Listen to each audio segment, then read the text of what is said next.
What is your personal why? Well, my why too is what it was at the very beginning when I started Success Clinic, which is to make a difference, to help people. And so I ended up getting a lot of bad advice, spent a ton of money, and, ended up 10 years after that, 10 years later in 2007, $40,000 in debt working out of my parents' basement. Today I have a guest on the show. My guest is the CEO and founder of SuccessClinic.com. Welcome to the show. This is Noah St. John. Well, thank you, Bennett. It's great to be here with you. It's an honor. Now, Noah, tell us, what is SuccessClinic.com? Well, it's an international peak performance and business training company. So I founded it in 1997 in a 300 square foot basement apartment in Hadley, Massachusetts, with $800 to my name and a book on HTML. So since that time, we've helped our clients add over $2 billion using my methods. We work with 7 and 8 figure CEOs, professional athletes, Hollywood celebrities, moms and dads, entrepreneurs, stay-at-home moms, teenagers. So really just anybody who wants to be more and have more in life, both in time, energy, relationships, and money. Got it. So it can be anything from, you said, moms and dads to 8-figure CEOs. If you had to identify, who is the ideal, what is the ideal persona for your methods? Well, as I mentioned, it's anyone who wants more in life. I call it the 4 stages or 4 phases of what I call a freedom lifestyle, which is having more time, more energy, happier relationships, and more money. When you have those 4 things, time, energy, relationships, and money, you have what I call a freedom lifestyle. So whatever that looks like for you. We also I would like to say this, that a lot of people come to me after they've spent tens or even hundreds of thousands of dollars on lots of other programs out there. The gurus go to all the different self-help programs and things like that. And then they're still kind of stuck. And then people come to me, they hear about me like on a show like this or read about me somewhere. And then, they start working with me, or they bring me in to speak or train, work with their people or just for themselves. And then they start to double or triple their income. We have a lot of amazing success stories of people who thought they tried everything else, and then they come to me and they realize what was missing in those other approaches. And that's actually why I started my business back in 1997. So over 2 decades now that we've been able to help people literally in over 120 countries. That's phenomenal. Now, if I understand correctly, the 7 Habits of Highly Effective People was a big inspiration in your life. Can you talk to us a little bit about that? Yes, absolutely. I heard about that program at a very low point in my life when I had been studying a lot of success literature, but really not seeing any success. And so I found that book. It was actually wandering in my church bookstore one day, and it literally fell on the ground at my feet, and there was no one around. I looked around, I'm like, what the heck was that? The hand of God came in and pushed it off the shelf and landed at my feet. And I said, oh, look at that. The 7 Habits of Highly Effective People. I never heard of that, but the title sounded interesting. I'm like, yeah, I'd like to know that. So I listened to it in my car. This was in the 90s, so it was an audio tape. For those of you who don't know what that is, you'll just have to Google that. But anyway, I listened to it over and over again, and tears were rolling down my face. I'm like, oh my gosh, it just really affected me very, very powerfully. And then a few years after that, I actually had the opportunity to interview Dr. Stephen Covey, of course, the author of 7 Habits. And he was just an amazing man, a wonderful man, which of course we lost him too soon. But he said something to me, Benton, that I never forgot, because I asked him, at that time, it was before any of these books. I've written all these books that are here, and these are some of my books in other languages and things like that. But this was long before any of that. I just wanted to be like him, like Dr. Covey, and, wanted to be an author and a speaker. I was just dreaming about it at the time. And I said, Dr. Covey, how do you handle it when people just, worship you and say that you're all these great things? How do you handle that emotionally? And he said, Noah, he said something I never forgot. And he said, Noah, I want people to leave my seminars or my workshops or anything that I do more impressed with themselves than with me. And I thought that was very powerful. And it's so ironic, of course, because today in the guru space, it's exactly the opposite. All the gurus are, hey, look how great I am. Look how cool I am. Look at all my cool stuff, And so they literally are doing the exact opposite of what Dr. Covey said to me and, what he did with his life. So I'm trying to do that, I guess, in my own little way to I guess, take that mantle, if you will, and take the torch that he didn't necessarily pass to me, but I guess I kind of grabbed it because he was such an influence on me. And so I do try to do that and not make it about, look how cool I am, because it doesn't really matter. To me, it's more about, have you helped other people? Are you making a difference for others? And that's one of the things, by the way, that I love about Harmon Brothers. And I wanted to mention this at the beginning, but I'm such a huge Harmon Brothers fan. So to be here on the Harmon Brothers Poop to Gold podcast is such I'm just so geeking out right now. And because I'm such a fanboy of you guys and love what you do. And I've been following you for so many years. So when my good friend Jason Hewlett was on your show recently and he recommended me to you guys, it was just such a thrill. Anyway, that's why I'm just sort of freaking out right now to be on your show. Well, thank you for the kind words. And yeah, Jason is such an awesome guy. He was a phenomenal guest on this show. He's been one of my mentors as well. And of course, Dr. Covey, I think he was, the 7 Habits of Highly Effective People was probably the first, business / self-improvement book that I read. And so it had a big impact on my life. And our office is actually in Provo, Utah, just right down the road from Dr. Covey's home, I guess now, his family's home. But yeah, he was a phenomenal thinker and a phenomenal writer. So in terms of choosing a great role model, I think you chose a good one. Well, yes, thank you. I appreciate that. Well, let's talk a little bit about your journey. One thing we've seen just across the board, every successful person has overcome some stuff. They've all overcome their own personal poop moment to eventually achieve their own personal goal. Tell us about yours. Absolutely. Well, mine starts very young because I grew up poor in a rich neighborhood. And I know that's a total cliche, but that's totally true. I grew up in a little town called Kennebunkport, Maine, which just happens to be one of the wealthiest communities in New England. But my family was dirt poor. And I mean that literally, because we lived in a drafty, unfinished house at the bottom of a dirt road that, it was drafty, it was unfinished. And then we actually ended up losing it to foreclosure. My parents did. So from a very young age, I was painfully exposed to the gap, the chasm between the haves and the have-nots. The haves was everyone else in the community. The have-nots was my family. Now you hear these speakers, they get on stage and they say, well, we were poor, but we were happy. We didn't know we were poor. Well, my family, we freaking knew we were poor because my mother, bless her heart, reminded us every day that we were poor and miserable. So no, it wasn't happy. It sucked.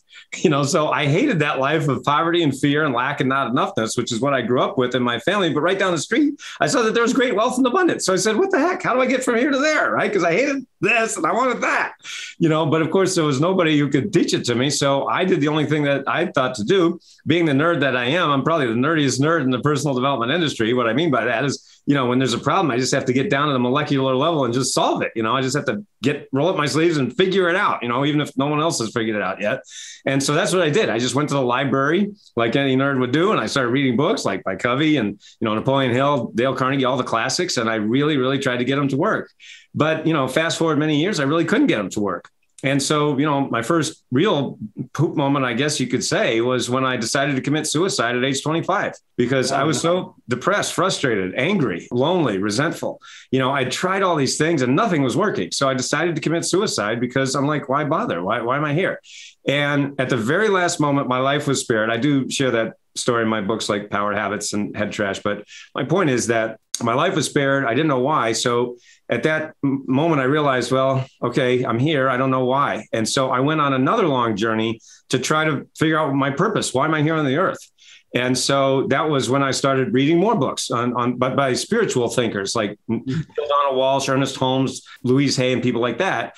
And so fast forward another 5 years. And that's when in 1997, when I had 2 epiphanies that changed my life, when I realized exactly what was missing in traditional success literature. And that's actually why I started successclinic.com, because of my discoveries that led to me creating my business, launching my business online in 1997. So successclinic.com is actually one of the original and one of the oldest, one of the founding personal and business growth websites on the internet. It's been around over 2 decades. In fact, I'm actually 7 months older than Google, believe it or not. So that's how long I've been around. But anyway, my point is that that really, really low moment, that poop moment really led to my work that I'm doing. But what was the irony of that is that wasn't the last poop moment, because I started my company with $800 in a book on HTML, but I had no idea what I was doing. I didn't know anything about marketing, about sales, how to run a business. I mean, I had no background whatsoever. I just had a dream, a mission, a desire to help people, to make a difference around the world, but I didn't know how to do that. So I, put up this website and I started making a little bit of money. And as money would come in, I just invest it right back in myself, in my business, in my own education. The problem was I went to all those guys out there that are great at self-promotion, but can't teach their way out of a paper bag. And so I ended up getting a lot of bad advice, spent a ton of money, and, ended up 10 years after that, 10 years later in 2007, $40,000 in debt working out of my parents' basement. So it was basement number one to basement number two. So it's like, wow, this sucks. Okay. So I'm like, you got to be kidding me with this, right? So that was when I made that second poop moment, which was the very low moment. I said, okay, I've got to do something different. And that's when I decided to hire my first real business coach, because prior to that, I was just doing all this stuff and it wasn't working at all. Was the 2007 poop moment also related to the economic collapse that happened then? No, not at all. It was related to my dumbness and the fact that I had been following these gurus who really, they are great at self-promotion, but suck at teaching. And they gave me a lot of bad advice and I followed them, and so it just took me right down the cellar, right down in basement number two. So the point is I hired my first business coach, and that was when everything started to turn around. And that's when I started to, I became a best-selling author for the first time. I got a 6-figure book deal from a New York publisher. I ended up moving here to Ohio, where I met my beautiful wife, Babette, paid cash for a Caribbean honeymoon. So, I literally went from basement to bestseller to Barbados in 24 months, as a result of actually hiring the right coach, the right person. And, so since then there've been a few ups and downs and things like that, but those were the two poop moments that really got, I don't want to say got me to where I am, but really enabled me to take a hard look at myself and go, okay, what are you doing? Why are you doing it? And I think just as importantly, who is going to be helping you get to where you want to go? I want you to take a minute, Noah, and spend a little bit of time for our listeners. You mentioned you went through that experience where you almost committed suicide. And obviously, to get to that point, you find yourself in a really, really dark place where, things seem so hopeless and so bad that, you come to this conclusion in your head that the world would be better off without you, or you would be better off not being in the world, or whatever the case may be. And for somebody who's in that position, or who's having those feelings or thinking those thoughts, what would you say to somebody who's finding themselves in that deep of a dark place right now? Well, let me just say this. I've had many, many times when people have reached out to me over the last 2 decades and said, Noah, I heard you on a podcast. I heard you on the radio. I saw you on TV. I read one of your books. I took one of your courses, and I was suicidal. And I decided not to take my own life after reading your books or, going to your programs or listening to you. So I certainly hope, of course, that no one is in that position right now. Unfortunately, we do know that suicide is on the rise, unfortunately. So it is a very serious problem. It's still out there. It's not like it's gone away. And so, what I say to people is that, for me, I didn't know why I was here. So it wasn't a result of saying, oh, I know that I'm here for some reason. It was just for me specifically that I couldn't do it because it was going to hurt someone else. It had nothing to do with me, really. I just couldn't do that to someone else. The way that it happened for me was that I was about to pull into a garage in North Hollywood, California, where I was living at the time. Now, it wasn't my garage because I didn't have a garage. I was living in an apartment that just had open auto bays. And so I literally had driven around in my car trying to find a place to pull my car in to asphyxiate myself. And I actually found one. I found an open garage, believe it or not. And I was about to pull in, and I saw in the corner of the garage a child's bicycle. And I realized if I pull into this garage and asphyxiate myself, kill myself, this family, whoever it is going to come home and they're going to see a dead guy in the garage and there's a kid there. And they're going to have to explain to this kid that somebody killed themselves in their garage. And I said, it just flashed in my head. And I said, I can't do that. It's not fair to these people. I don't know who they are. I'll never know who they are. They're complete, not only strangers, but I'll never know who they even are. But my point is that for me, that's what it was. It wasn't that, I necessarily even wanted to still be here, but I can't hurt these people like that. That is not fair to them. And so I know that's kind of a very specific example, which it is. But so for me, I guess saying that to people, to your question, what are you going to do? And how are you going to find your way out of this? And for me, it's always been about finding your purpose, which I didn't have at the time. And so for those of you, or for anyone listening who may be, either contemplating suicide or know someone who does. And by the way, I'll just mention that we do work with a lot of veterans, people with PTSD, which of course is affecting millions of people, men and women and their families all around, not just the country, but around the world. So if you do know someone, please, have them contact me, go to my website. We want to take care of our veterans and their families. And there is a way to do it. We have a system now to actually help them. I mean, it's a system that I've developed over the last 2 decades. So my point is that I think it really comes down to that why to.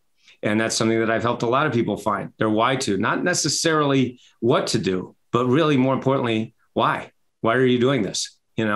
And I think that's what helped and it got me through. What is your personal why? Well, my why to is what it was at the very beginning when I started Success Clinic, which is to make a difference, to help people, to save that person, to tell people, show them that there's hope, that there's so much divisiveness, so much partisanship right now here in this country, around the world, and to realize that there's way more good people than bad people, if you want to use that word, which I don't really like that, saying there's not really necessarily bad people, but, a lot of divisiveness, as I said. And so there's really more collaboration than we see on the news and so forth. It's just because that doesn't sell, right? Mm-hmm. And so, that's why being on shows like this, and that's why I love your guys' vision at Harmon Brothers. It is about bringing joy to people. And it's also about, making money, because when you make money, you can make a bigger difference. And I totally agree with that. So there's a lot of people that say, well, you should just give all your money away. Well, I'm like, well, go ahead if you want to, but you might as well have money and do whatever you want with it. And that's up to you. So that's my why too, is to help however many people I can while I'm still here on the earth. And, after I'm gone, who knows? I mean, hopefully my work will live on. Who knows about that? But, just to do that as best I can through my books, through my trainings, through my workshops, keynote speeches, anything I can do to help, to make a difference, and to show people that there is a way out of these problems, that, whether it's a personal problem, a money problem, a financial problem, a health problem, we do have solutions. Love it. How can our listeners stay in touch? Well, the best place to go is noahstjohn.com. That's my name, noahstjohn.com. By the way, I'll just mention, we do also have a free book for you, for anyone watching and listening. It's called Get Rid of Your Head Trash About Money.